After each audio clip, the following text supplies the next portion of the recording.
RVS. Le MAG. En plein mois de mars, on ne peut pas uniquement parler des municipales. En plein mois de mars, on doit parler aussi des femmes. Certes, on doit en parler tout le temps, mais on va profiter de la Journée internationale des droits des femmes qui s'est tenue il y a quelques jours pour continuer à parler des femmes et des femmes pour qui ça n'a pas été tous les jours facile, pour qui ça continue de ne pas l'être au quotidien, dans leur envie, dans leur réalité professionnelle. Et c'est pour ça, mais je synthétise à outrance, sur la base de quelques-unes de ces raisons que je viens d'évoquer, que l'association Femmes et Challenge est désormais incontournable et que d'une première représentation partant de la Porte Océane, elle entraîne maintenant derrière elle un courant national et peut-être même au-delà. Annie Grenier, bonjour. Bonjour, Michel. Vous faites partie du bureau de Femmes et Challenge depuis déjà quelques années. Vous êtes également à la tête de 2 entreprises dans le secteur de l'électronique connectée. Vous pourriez nous parler du grand rendez-vous annuel qui se profile à l'horizon, mais ce sera l'occasion que vous reveniez, si vous êtes d'accord, nous vous inviterons. Eh bien, on veut tout d'abord savoir plein de choses de Femmes et Challenge, sa genèse, ses missions au quotidien, ses rendez-vous, les retours que vous en avez aussi, et pourquoi pas des retours chiffrés. Tout démarre en 2018, c'est lancé depuis la Porte Océane par une certaine Léa Lassara qui est alors présidente de la CCI Seine-Estuaire. L'histoire démarre et est-ce que vous avez le souvenir ou l'écho de se dire on démarre quelque chose et ça va rester au Havre? Alors, déjà, moi, je suis rouennaise. Oui. Donc, née à Rouen et effectivement attachée à mon territoire, mais à toute la Normandie en général.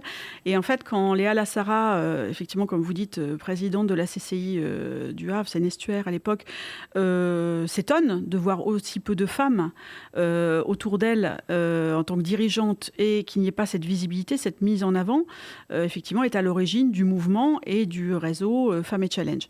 Et les premières participantes à ce réseau sont toutes des Havraises, évidemment, puisqu'elle va d'abord aller autour d'elle chercher des dirigeantes femmes chefs d'entreprise. Et donc, ce qu'on appelle, nous, les core members, les premières membres de ce réseau.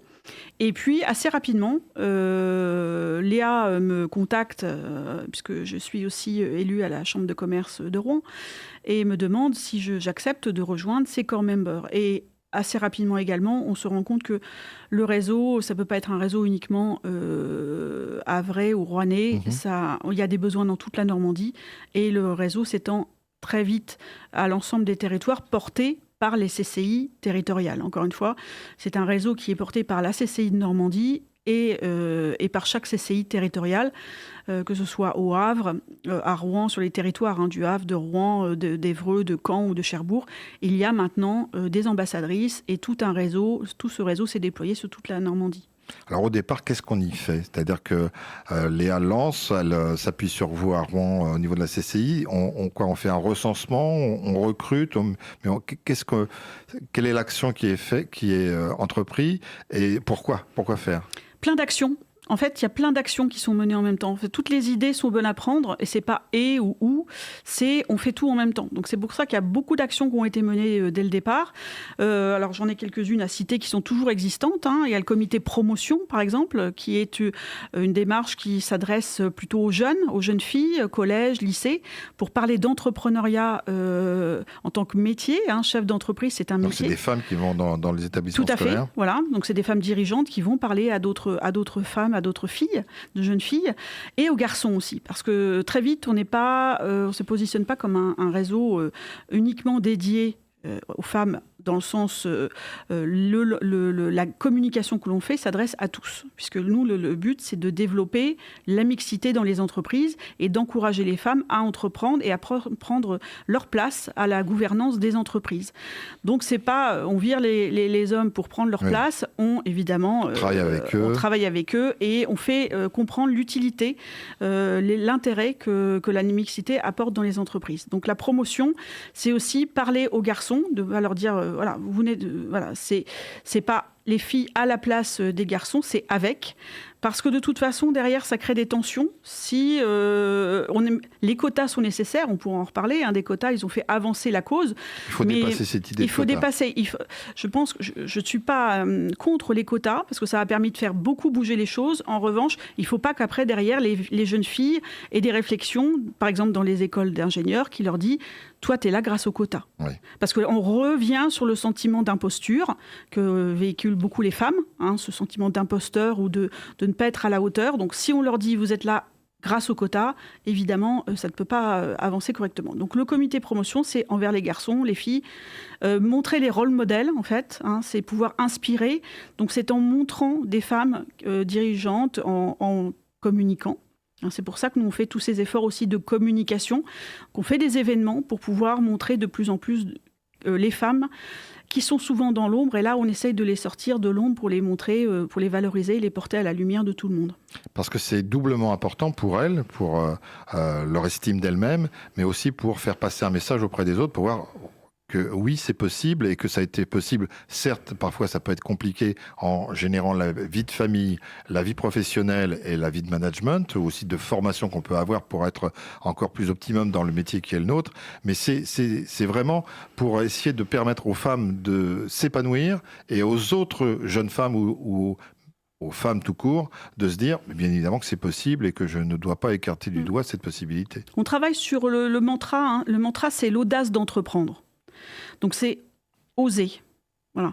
Et en montrant des femmes qui ont osé, qui sont inspirantes, qui parlent, qui partagent leur expérience de ce qu'elles ont vécu et qui s'entraident, eh bien, on va traverser effectivement cette difficulté. Déjà, d'entreprendre, c'est pas évident, mais se dire je suis capable de le faire parce que d'autres l'ont fait, je crois que c'est ça qui est le plus important. Alors, c'est Thomas Pesquet, qui est un autre Normand favori. J'ai noté une phrase qu'il a dit, que j'ai découvert il n'y a pas très longtemps. Lui-même a dit il est difficile pour les petites filles de se projeter dans un métier où les images sont essentiellement masculines. Évidemment, il parlait aussi des métiers de la science, des ingénieurs, de la science, des astronautes, etc. On a en ce moment une Française dans l'espace.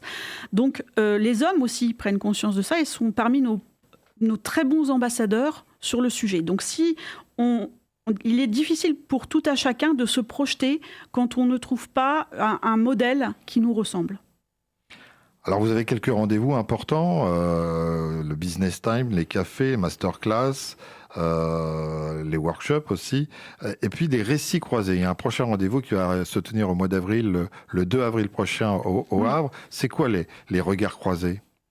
Alors, les récits croisés, donc en fait, c'est en soirée, c'est réunir en général 3 femmes chefs d'entreprise de différents domaines, différents secteurs d'activité, de différentes tailles d'entreprises, qui viennent parler de leur expérience sur un sujet qui est donné.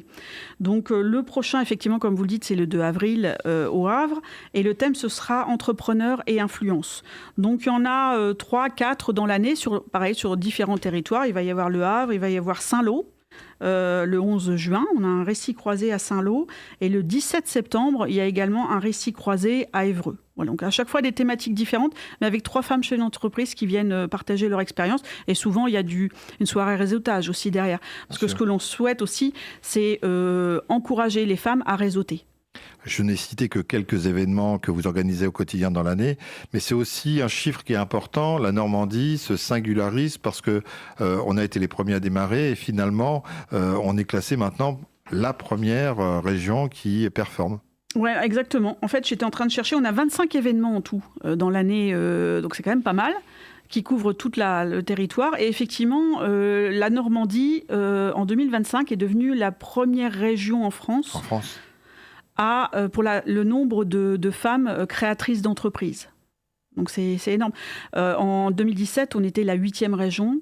Donc en 2025, on est devenu la première région pour le nombre de femmes chefs d'entreprise, créatrices d'entreprises. Donc on est d'accord que c'est grâce quand même un petit peu beaucoup à Femmes et Challenge. On peut avoir la fierté de se dire que oui, on y a contribué effectivement par toutes les actions, la communication, la visibilité qu'on a donnée aux femmes et l'envie, j'espère, qu'on leur a donné d'entreprendre ou de reprendre une entreprise, créer ou reprendre. Et puis il y a aussi beaucoup d'autres réseaux qui travaillent sur les sujets et justement on travaille en concertation avec les différents réseaux existants. Le 5 octobre, on aura une soirée interréseau féminin aussi parce qu'on essaie essaye justement de fédérer l'ensemble des réseaux féminins.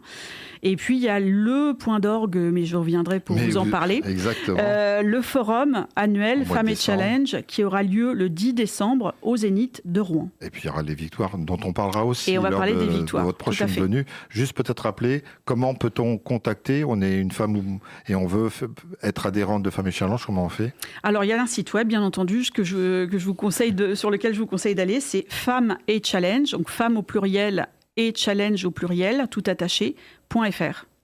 Merci Annie Grenier, et puis à très bientôt, parce qu'on va reparler de vous et puis de Femmes et Challenge. Merci très bientôt. Michel, au revoir. RVR